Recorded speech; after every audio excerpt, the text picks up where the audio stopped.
Welcome to ISR 9 news. Laddu చుట్టూ తిరుగుతున్న ఆంధ్రప్రదేశ్ రాజకీయం. శ్రీవారి లడ్డు ప్రసాదాన్ని జగన్ కల్తీ చేశాడు.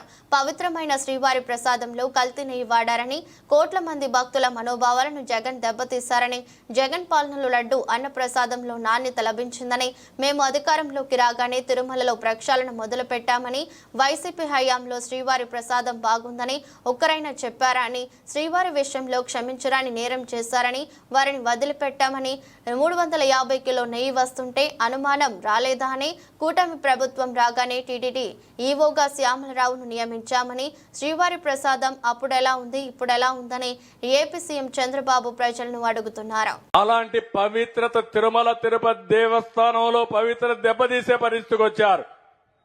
కడాన మీరు ఒకసారి చూస్తే లడ్డు ప్రసాదం నాసి రకం నెయ్యి వాడారు.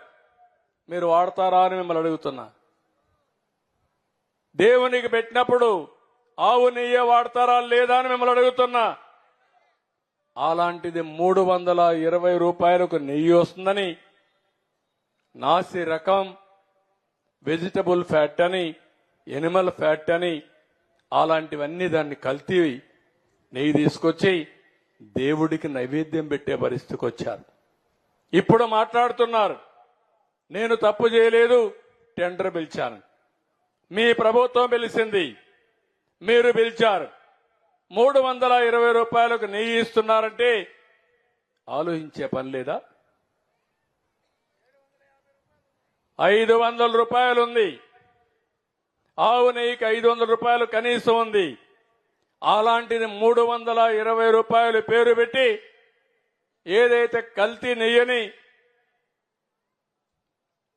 ప్రజల మనోభావాలతో ఆడుకునే విధంగా ఆయన నెయ్యి తీసుకొస్తే, ఆ మధ్యలో మీరు ఎవరన్నా కొండకు పోయారా, తిరుమలకు పోయారా, ప్రసాదం తిన్నారా?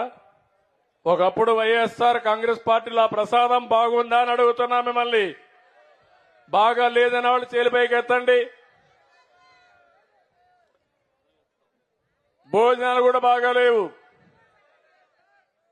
దర్శనాలు కూడా బాగాలేవు. కొండకు పోవడం మానేశారు. ఏం తల్లి, ఇప్పుడు పోయి చూడు. కొత్తగా నేను ముఖ్యమంత్రి అవుతానే మొదటి రోజునే ఒక ఆఫీసర్ని వేశాను, శ్యామలరావు గారిని. ఒకే మాట చెప్పి పంపించాను. మళ్లీ నేను శభాషణాలంటే ప్రజలు మెచ్చుకునే పరిపాలన, దేవునికి సేవ చేయమని చెప్పి ఆయన పంపించా. ఈ రోజు నెయ్యి అంతా కూడా మార్చాడు.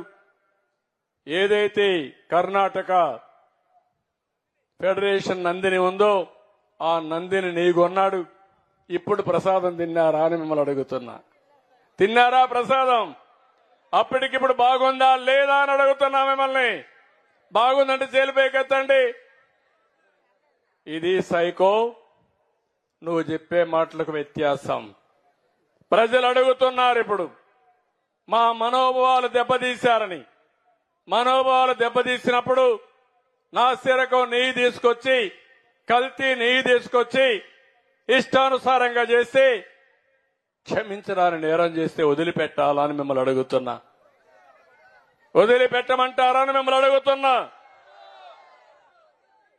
నంగనాచిగా మాట్లాడుతున్నారు. ఇక్కడే ఉన్నాడు మీ జిల్లాలో ఒక ఆయన చైర్మన్.